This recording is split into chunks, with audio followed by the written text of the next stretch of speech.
Fast cars, fast service. Visit lebhobbies.com.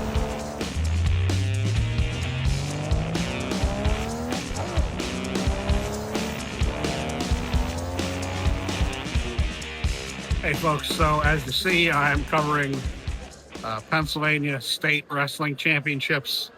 I have a bit of a break before another full afternoon of shooting 15 more wrestlers. I had 20 that I had to shoot this morning. I'm completely worn out. What I'm going to do for news today is I'm going to publish the video from a week and a half ago with Simon Owen from Scalextric talking about the new cars that he showed me then. Alrighty, I did want to mention though, we have MR Slotcar news. The Classic Series the field is going up by one more car, which is very welcome. The new Corvette C1. It's red and gold livery on this one from Silverstone. I'm reading from my laptop here while the wrestling goes on. The RAC Tourist Trophy, revised rear axle bushings for tighter fitment into the slimline motor, and revised brass chassis with spacers for more precise control over body float. I'm sure that will be welcomed by all. Yeah, so it's got a 18,000 RPM FK style motor, which, you know, fairly standard, that's fine. And a 10 to 24 gear ratio in this. I did want to include this news. Now we're going to get to the interview with Simon. Thanks very much to MR for sending me the news. All right, so we're here with Simon. He is going to talk about the new hotness, because we have lots of cool new cars that he brought samples for. So go right ahead. Cool. So I'm going to talk through these in no particular order. Yep. One thing just to make clear at the start of this video, I'm going to say the word CapEx quite a lot. CapEx stands for capital expenditure. It's what we call new tools and new cars that we have to make from scratch. And it's so ingrained in my brain, I can't turn it off to call it something else. So we're good. Just going to explain that's what that means. Okay? We're good. So we're going to start with something that for our UK viewers is very exciting. For our American viewers, possibly not so much. And I get that. So this is a Nissan Primera. A Nissan Primera is a late 90s touring car. As you can see, it's a saloon or a sedan in the United States. And this raced in the British Touring Car Championship, really in different forms from its inception of super touring rules in the early 90s, 1991. Keith O'Dore entered one of these, right through to 99, 2000. And this particular shape won the British Touring Car Championship in 1999. And we're releasing two different colour schemes on this. Mm-hmm. One of which is the championship winning car, driven by Laurent Aiello. He is one of the most naturally gifted touring car drivers I've ever seen. He stepped straight into British touring cars at the time, the most contested and really fiercest touring car championship in the world, and just really walked away with the series. You know, this was a good car. It wasn't a great car, but it was a very good car. But he was just a very naturally talented driver. So this is a championship winning slot car. It's never been done as a slot car before in this shape. Team Slot did do a much earlier version of the Primera. It doesn't really look like a Primera. That's not me slating them. It's a mid-90s low-run car. You know, it's not apples and apples comparison. So we're doing two colour schemes, Lauren's car, but we're also doing a car driven by a guy called Matt Neal. Matt Neal only recently retired from sort of full-time touring car racing. And in the late 90s, you had mega budget touring car teams. Okay, so you had, for the year after, spent £1 million per car to win the British Touring Car Championship. And at this time, if you were an independent, just a guy with a garage having a go, you really stood no chance of winning a race. So to try and give those guys some extra incentive, the championship organisers said, if any of you guys that are privateers win a race, we'll give you a cheque for £250,000 on the spot. And Matt got hold of essentially a works Nissan, one of these from the year before, added that year's bits onto it, and went out, and I think in round 3 or 4 promptly won at Donington and got the cheque for £250,000. And it's an amazing moment in touring car history. Matt later on won championships with his own team in the 2000s, but there's a great footage on the podium of him collecting this check from a quite disgruntled-looking championship organizer who had bet that this was never going to happen and the money was safe, but he did it. And Matt's a great guy. We've worked with him quite a lot. He's the tallest racing driver I've ever met. He's about 6'4". He's a really lovely guy. So it's really great for me to be able to produce these two Nissan Primeras.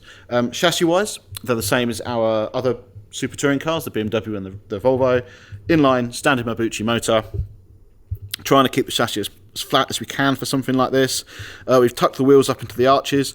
The real cars on these, by the way, they tuck the wheels so far into the arches that at full lock, the front wings on some of these super touring cars were almost like poppers. So on full lock at brands around the hairpin, it would pop the wings out with the front wheels to give them that extra element of lowness and tuck them in for aerodynamics.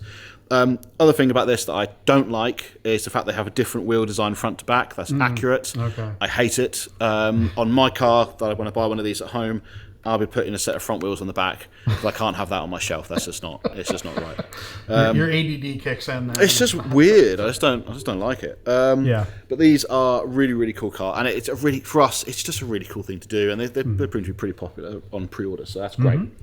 Staying with Nissan, we're bringing out another Skyline. This is the R34 Nissan. It's different to the one we produced around a decade or so ago, maybe a bit longer, sort of 15 years. That was a proper Japanese GT car. This is the road-going R34 GTR. And of course it's to do with the Fast and the Furious. This car comes with blue neons underneath that will light up as the car goes round, adding that authenticity from the Fast and the Furious films. This is one of my favourite cars from the franchise. I think it looks really cool. It's one of their best-selling cars from the franchise in other brands, on Lego and Hot Wheels and stuff like that. And it looks really good. This is just a really cool car. There's loads of racing liveries for this as well. We're doing the Falcon Tires car from the Super Takeo series as well to go with this. So it's just a really cool piece of kit. I know, Dave, you really like these, and so it's just a nice thing. It's a really missing car from slot cars, with only that other Scalextric Super GT car being available before. So it's a cool thing. We love it, you love it, and I think it's going to be really popular. Very cool. Staying on the Japanese theme, and actually this is obviously a very Japanese heavy range, we have this with Toyota Celica. We call it a Celica in the UK. I think it's a Celica. It's a Celica here. Over here, yeah. Yes. We'll have to ask the Japanese what they call it, and they can have the deciding vote. Yeah. It's same as our Subaru classic Group A rally cars. It's four-wheel drive, inline motor, and really we've done this for a set we're releasing on our website, which is a Scalextric Rally Championship set using our Hot Laps technology that allows you to essentially recreate that famous rally game that I'm not going to name from the 90s, where you sat in a little arcade booth, but in slot car form. So you can race Colin McRae versus Didier Auriol in this one, and just have a really great, fun time with it. And Does that one have a DPR door too? Can it does. In? Yeah. Okay. So all of these cars have DPR doors, and the way this works with us on Scalextric is we will always fit a DPR door where physically there is space. Sure. Okay. Just like we will always use a standard Mabuchi motor where there is space. We'll only go to the long can motor when the little horrible. The other one. When we have to. Yeah, right. We want to keep these because it just makes the cars more controllable, easy to drive, and perfect for that sort of set that we're producing. So This is a really cool car. I'm sure most of your listeners do know that this was banned, of course, in the actual World Rally Championship. Had a really ingenious way of bypassing a turbo restrictor, which would never have been caught unless one of their team actually fessed up to it to the FIA because he just felt bad about it. But resulted in the most, as Max Most I think called it, the most ingenious piece of cheating in the history of motorsport. And that's high praise. That's high praise. That's high praise. Like, I mean, someone else cheating, you're not winning. Yeah, someone else who was involved in rallying at the time said to me, it was, what do they say? It was like TWR Smokey Hewitt level of cheating combined. It was like an amazing thing they did. And also in the Castrol livery, which has historic import Although this is in Japan. Though this is not, I don't think this is the best livery for this. The best livery is the other livery we're doing, which is the Rally Eeps car of Freddie Loix, which is in the Marlboro livery, which looks just. I don't collect rally cars. I have to draw the line somewhere, but I'll be getting both of these. I think they're just the coolest things. The road cars of these are really awesome as well, by the way. Once you upgrade the brakes, I can attest you from a track day experience that the front brakes are not up to the job. But yeah, these are really cool cars. It's nice to add in they were available in the 90s from those sort of current then manufacturers, but to have a really nicely detailed world running car, I think is a real asset to us. And I've left, I think, the best to last. So those are all TV and film, motorsporty type things, but these aren't. This is something a little bit different. This is the Ford Transit Mark 1. We're producing 2 different versions. So this is the first one, the short wheelbase Transit. This will be available in around, I would say, June-ish time, maybe May, in a Castrol livery, following on from our Castrol bits and pieces. We do in a really cool, iconic sort of 60s colour scheme. And it's just a really nice thing. You know, these Transit vans, their marketing slogan until quite recently was Transit, the backbone of Britain. And they really are. If you come to the UK, every other van is a Transit. I even saw one in the US, actually, when I came over here this time. But these are iconic British vehicles, and they are a must, I think, for any scenery on a slot car track you have. They would tow everything, these, from race cars to plumbing supplies. You know, they are just everywhere. So this is a really cool addition, the little short wheelbase one. But I think the most exciting one we're doing is this. This is the long wheelbase version, complete with Mark 1 Escort being towed behind it. So just to cover off a few things here on this one that people have asked online that I've seen. The trailer is detachable. There we go. The Escort that comes on the back with this pack is a fully functioning slot car. So you will be able to take this slot car off the trailer, put it on the track, race it round, put it back on the trailer, put it behind your Transit, and race that round together as well. That's why we have put driver figures in the Escort.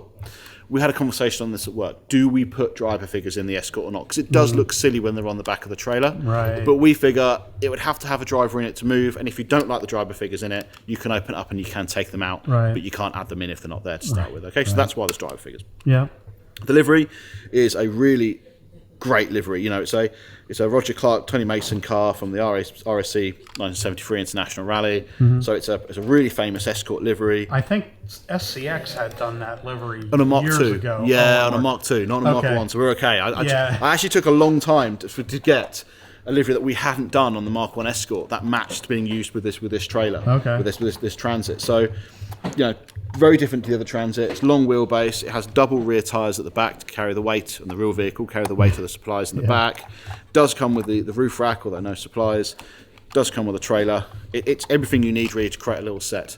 For those of you wondering why haven't we added tyres and bits and pieces to the top, we wanted to keep the cost on this accessible. So you get 2 vehicles, so it's our standard twin pack price, which in the UK is $109.99.